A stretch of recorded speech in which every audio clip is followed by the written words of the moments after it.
শুষ্ক মৌসুমে তিস্তা নদীর বাংলাদেশ অংশে থাকে না পানি, কারণ এ সময় বাঁধ বন্ধ করে দেয় ভারত। আবার বর্ষাকালে বাঁধ খুলে দেওয়ায় আশেপাশে দেখা দেয় বন্যা। সমস্যার সমাধানে দীর্ঘদিন ধরে দেশটির সঙ্গে পানি বন্টন চুক্তির চেষ্টা চললেও তা এখনো হয়নি।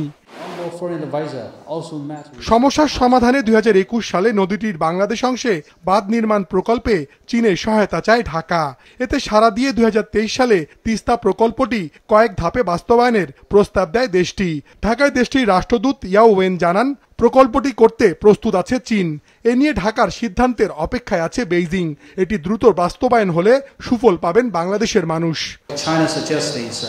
To have flood prevention and mitigation projects. So we give the feedback in the year 2023.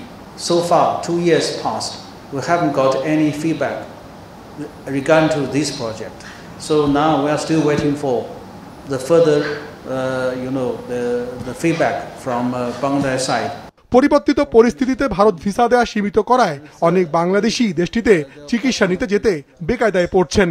সংবাদ সম্মেলনে চীনের রাষ্ট্রদূত জানান, এক্ষেত্রেও বাংলাদেশের পাশে আছেন তারা। বাংলাদেশি রোগীদের জন্য কুমিংয়ে খোলা হয়েছে 3টি হাসপাতাল। কেউ চিকিৎসার জন্য চীনে যেতে চাইলে ভিসা বাধা হবে না। China, we already designate 3 hospitals in Kunming to open for the Bangladesh patients for treatment in China. Visa will be no problem.